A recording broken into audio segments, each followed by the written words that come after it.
So one way you can attract more followers, or what I call friends, on Instagram is to create a fire grid. Whether you're shooting on your phone or a camera, it doesn't matter. This video is going to show you how to create a fire grid on Instagram. Let's do this. Intro. Salutations everybody, Benjamin Brandon here, back with another Instagram tutorial. Today we are showing you how to create a fire, amazing, super good looking grid. Now if you follow me on the gram, you're accustomed to my crazy OCD looking color theme of a grid on Instagram. Let's learn how you can do the same so you too can be crazy over compulsive on your gram. It's great, it's great. I'm just playing, it looks dope. Hey! Let us start outside. So we're here in my backyard because, you know, hashtag lockdown. And when it comes to shooting either inside or outside, it doesn't really matter. What does matter is tip number one, which is similar ambiance. So what I'm gonna do for the first pick is shoot it just here in my fire pit. And you can see the different type of colors. You have this interesting white tone right here, obviously some green within the grass and the trees, browns on the chairs, and then my fence is kind of an interesting gray color. So this is where we're gonna begin, so let's shoot this.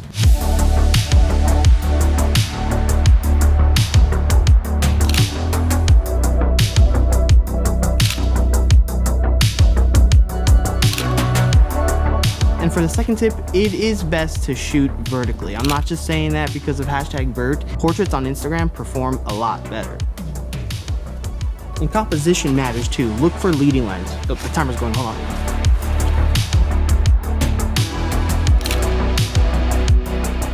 Did the sun just come out of nowhere? Damn. The other thing you need to think about too is composition. Look for interesting artifacts within your scenery that can lead or draw your audience into your subject. So for instance, this shot is a center frame shot and the subject is obviously the fire. Whereas the selfie shot with the timer that I set, I composed a shot in a way where the fence led towards me and kind of creates this like triangle thing, right? Which then leads the eye into your subject, you know, hence leading lines. Even the shot right now has leading lines. Can you find them? Go ahead and find them right now. Oh wait. Pretty easy, right? The planks here on the side of my house and even this little guy right here, the part of the window. Things to think about when creating a dope grid. The first big step is to create a good visual, photo or video, either way. Now let's shoot a couple with my phone.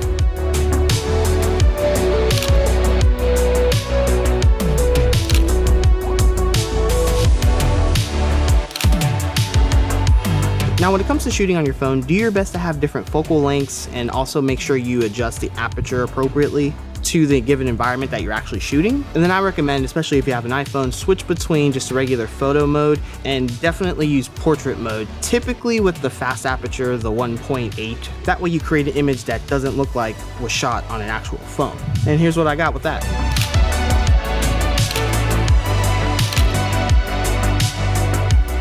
So now we're indoors, in which we're gonna go ahead and take a couple shots here in my kitchen. And the reason for the kitchen is due to the fact that it does have similar colors and a similar color tone to what we just shot outside. And that's, again, following your first tip of similar ambiance. White, kind of brownish, orangish here with the granite and the tile backsplash thing. The subject will be the butter. And then I'll do a selfie with myself. Selfie, what?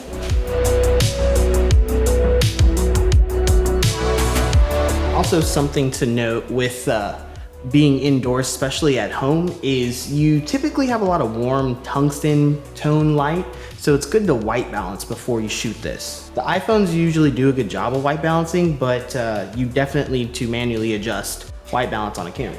Otherwise, you'll get a shot like this, which you can totally tweak in editing, but why not do something in the camera so you don't have to? And you can move on to, you know, all the other edits that we're gonna do here. Oh yeah, that looks buttery. Get it? Buttery. Yeah. When it comes to portrait shots, you do want to be careful with the headroom that you leave. Because in editing, you're gonna have to crop this image, so do your best to make sure your subject is towards the middle of your frame. Now we're gonna go ahead and do the selfie shot. So for the selfie shot, it didn't look good in that angle I was in my counter, so I kind of moved the butter over here to the stove, and I'm trying to picture this in my head. I don't know if it's gonna come out. So it's right here. What I'm gonna do is like crouch here and then hopefully the image of the focus of the butter will be like on top of my head. Not necessarily like an effect, but more so just kind of something silly and me looking up at butter because I love butter. Who doesn't love butter? How many times am I gonna say butter? The theme of a good grid, and especially when you're taking the visuals for this grid, being meticulous helps, but at the end of the day, please just have fun with it. That's what Instagram is about, fam. Like, that's what Instagram wants you to do. Don't, Go crazy OCD. Sometimes I do, and it's not fun, and that's when I don't post, but, you know, trying to get this cool shot, kind of fun.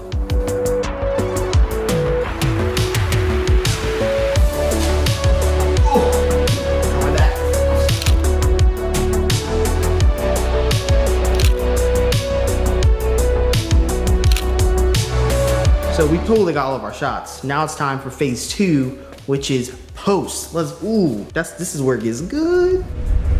Okay, so I already have all the photos imported in Lightroom. This is what we're gonna edit on, by the way. I'll also show you what I do on my phone when I do it on my phone. And out of the 77 pictures that we shot, yes, I shot 77, 49 of them have potential to not only make it on the grid, but potentially do some Photoshop stuff with later on down the road. So the first thing we're gonna do is create a custom preset. Yeah, totally custom for you and for your grid. This will be the defining color theme that will represent your grid. Consider your first 9 photos on Instagram a billboard. The first impressions that new people see when they go to your profile are the top 9. Okay, so to create a custom preset in Lightroom, you're gonna tweak a few things. We'll go down the list of some of the main editing options here in Lightroom. The first is your temperature and your tint. Do you want a warmer tone like this? Do you want a cooler tone like that? This is where you start to define that, and then based on what you pick, whether it's cool or warm, you'll then have the tint to really harness the rest of the color scheme. So I'll kind of mimic what I do right now with my grid. It's definitely a cooler tone, so we'll do that. And when it comes to contrast, consider that kind of like one of a few mechanisms you can use to sharpen your photo or flatten your photo. So, you know, going into full contrast looks something like that, which is pretty moody, versus a higher contrast that gets more flat and less rigid. Me personally, I go in between, but you know, whatever you like, you do. So let's see, do some of that. That looks good. The shadows for this one will boost up a little. So I'm gonna make it super, super cool here after I do all that. Play with some texture, really get it more sharp and punchy that way. Clarity also helps that as well. And haze definitely is your key indicator of flat versus sharp. So I'll stop there with the exposure. It's exposed nice for my liking. Now what I want to do is try to get kind of an S-curve here when it comes to tone curves. So you can see the control I have with every single portion of light and color in this image.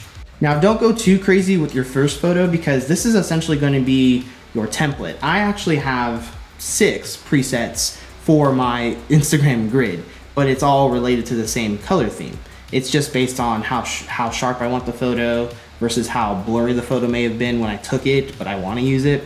Or depending on the exposure and where I'm at, sometimes using a preset for inside doesn't work. The same one doesn't work for whatever shot outside. So don't go too ham on it. Just consider this your starter. And every photo can have its own edit after that. Yo, do me a favor, if this is helping you out in any way, or if you're enjoying the video, crush that like button. It totally helps out the channel, like so much. I didn't know it did, but it does, so thank you in advance.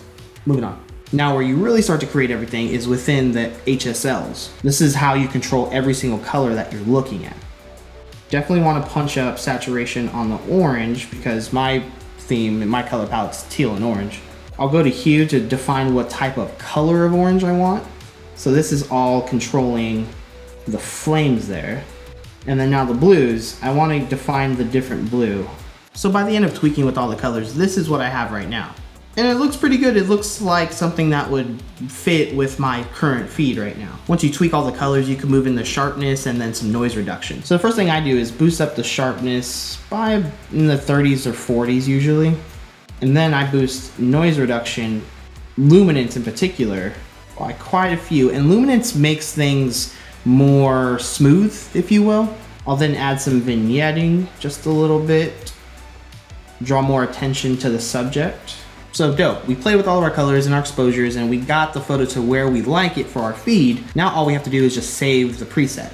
So to do that, you'll go to develop here and simply hit new preset.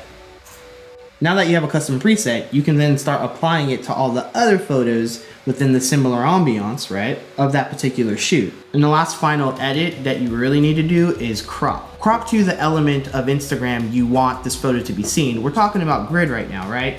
But there's two ways you can put things on grid. Actually, there's a ton of them. But what I do in particular is you really need to focus on IGTV cover photos and Instagram feed photo videos or cover videos. We'll get into that. So for feed, you'll use 4x5. There it is. And that is exactly what you want on the gram. And then I'll do my best to center the fire pit. And yeah, there you go. That is your feed post right there. Now for a cover photo on Instagram TV, I have the 1080 by 1680, which is the recommended size for IGTV cover photos. I also make sure I don't crop that much because when you put it on your feed, even just slightly, it kind of pops in. So you kind of want to try to avoid that so you don't zoom in on something too much and it looks claustrophobic on your feed. So that would be a cover photo for IGTV. The next step is going to be exporting, which is super simple. Just make sure the quality is at 100%, at the highest it can possibly be. Because yes, Instagram does compress it, but the more it compresses, the more it leaves. So think about it in that way. So I'm gonna take this one here and I'll just go to File, Export. And then when I say 100, I meant the quality needs to be at 100% right here. I don't mess with anything else here. I just export it as a JPEG at 100% quality. And now you can just throw that straight onto the gram. Now, a question I get all the time is how do you apply your aesthetic to a video? If you've noticed on my feed, all I post is videos. I don't post photos. So here's how I do that. So here we're in Final Cut Pro. Any editing software will do this. It's just adding a photo into your video. As you can see here, right in the beginning of the frame, all this has already been edited and done. I just put my photo right in front. Now, here's the tip that you really need though. I'm gonna remove this transition for a sec. It needs to be 12 frames long, 11 to 12 frames long. Normally, if it's a little shorter than that, Instagram won't pick it up as a frame for you to actually select when you upload via the Instagram app. And then once you do that, you can apply a transition. So it looks like this. This is what I call the 3-point. And then boom, there you go. You have a video at the highest quality with a dope cover photo to fit your grid and for everyone to enjoy. Now, when it comes to creating a fire grid on your phone, it's a lot simpler than what I showed you in Lightroom. You need 3 apps in total. So here are all the apps that I use for mobile editing. Now, the 2 that I would recommend for those starting out, I would use VSCO and Quickshot. So what's cool about them is they both have custom presets for free that you can use to create your custom grid and then tweak after that. So let's take the butter one here. And then I can pick and choose kind of which one looks good. So let's say, maybe go with something like that. And then why not? Let's go ahead and try to mimic my grid. Pop some vignette in there. And then maybe add that split tone. So I'm gonna use that, and that looks pretty good. That's exactly what I want. Tap here and then save this as a preset. So now I can come back to it in this exact way the entire time whenever I upload a new photo. The same thing applies for Quickshot. Now Quickshot, in my opinion, has a lot more punchier filters. So let's do the butter again. So I can take that and then just go, so that, you see that little glare there? That's pretty dope. Select that one, and then I can also tweak as well. Go to detail, sharpen it up a little bit, go to adjust, see what's going on with the exposure, add a vignette, and then boom, just export that bad boy out. The last app that you totally need to use to stay consistent with your grid is Unum, I think it's how it's pronounced. What this app does is it allows you to import all the photos that you've edited to fit your color theme and make sure that they look consistent on your Instagram grid before you upload them to your Instagram grid. So I'll hit import and I will select all the edits that I've gotten from Lightroom and some of those from VSCO. Wait for it to import. And now you can see that is a pretty dope grid aesthetic. It all matches, it all flows together, and I can continue using either the presets in Lightroom or what I did here on my phone with VSCO. You can also integrate what you currently have on your Instagram to Unum itself. So here you can see this is how I coordinate my color palette on Instagram here. And let's say that I wanted to change it up to more lighter tones, like this blue here. This is exactly what I would do in Unum to make sure that it all fits appropriately. And that right there is all you need to not only create a fire grid, but to stay consistent with the look of your grid on the gram. For more Instagram and IGTV tutorials, crush that subscribe button. Don't forget to follow me on Instagram, DM me, let's connect, and I, my beautiful Vert friends, will see you on the next one. I'm out.